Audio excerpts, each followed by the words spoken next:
All right, time for the third installment in this engine building series, and hopefully this is going to be the last one. This motor's pretty darn close to being complete, and honestly, I don't think there's enough left here just to do an entire video on the engine, so I'm hoping later today we're actually going to start taking apart the lab rat over there and putting it in. So today, Cal's not here, Mark's not here, but my uncle actually will be here in a little while. He came all the way out here from Chicago. He's going to start wrenching with me here on Christmas Eve of all days, having a little fun in the shop. So yeah, let's get started.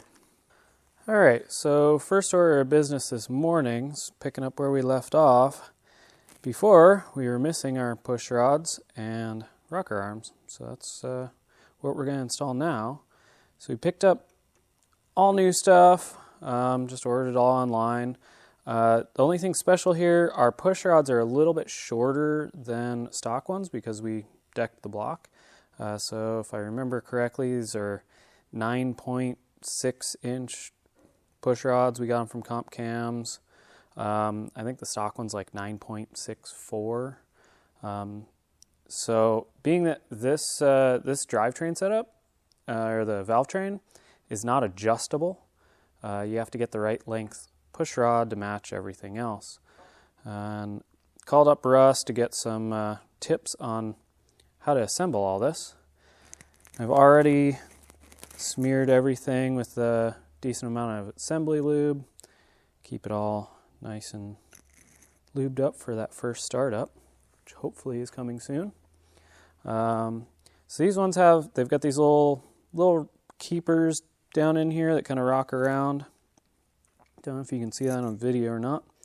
And then there's this little metal bridge that goes between each pair.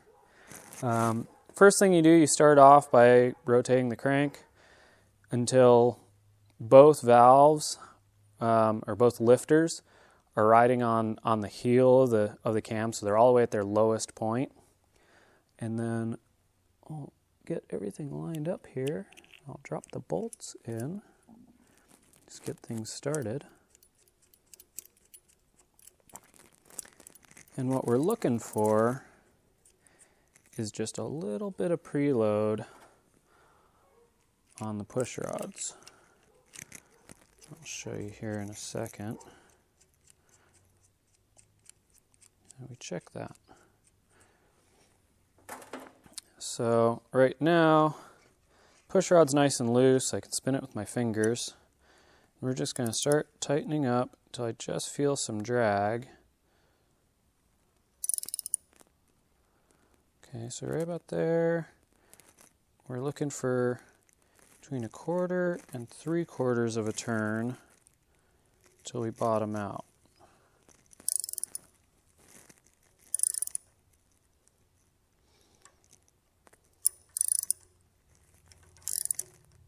Okay, so I'm spinning there, and then boom, about half a turn, we're bottomed out, nice and tight, so that should be good to go. We'll do the same on this one here. So we're spinning, nice and easy.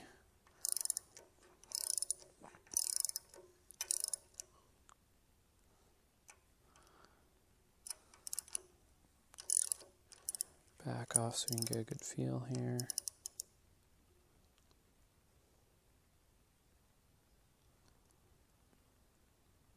That's where we bottom.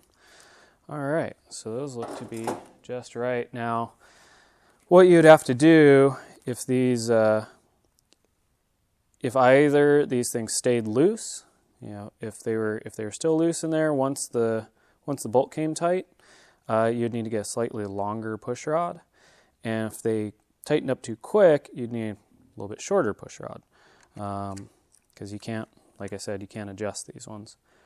Now we're going to go ahead and torque between 20 and 25 foot-pounds.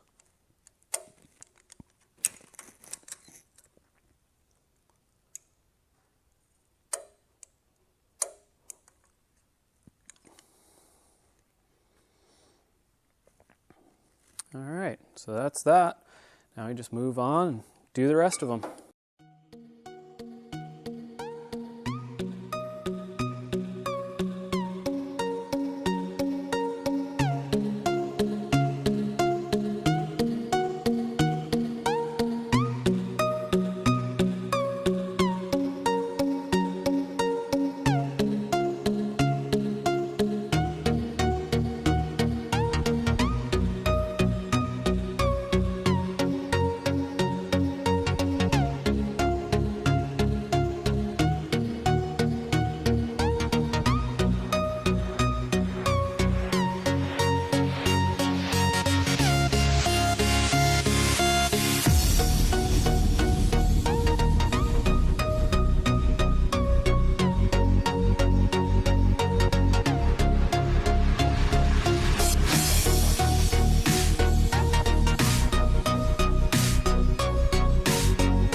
All right, so I think we're now on day 5? I've lost track.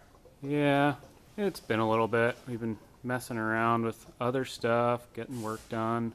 Not so much work on Comanche here, but we are getting close to pulling the engine out. We're planning on pulling it out today and dropping the new one in.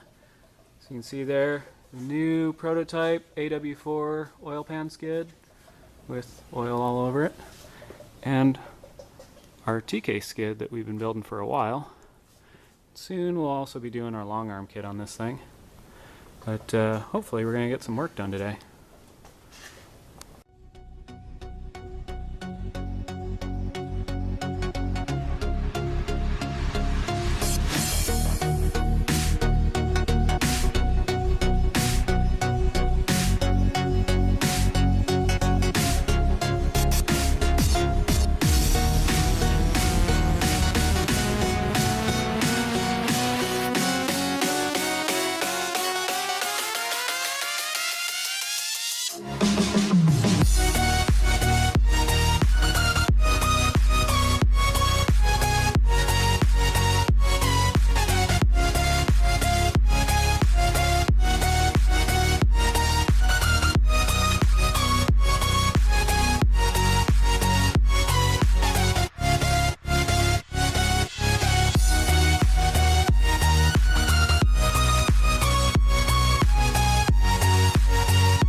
So you're going to see a lot of me messing with the oil pan here, putting it on, taking it off, rinse, repeat.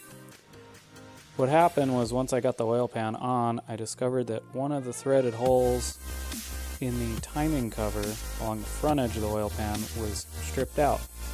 So I spent a whole lot of time trying to chase the threads, drill new threads for a bigger hole.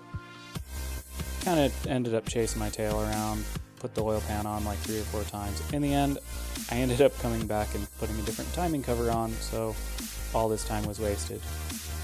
Hooray me.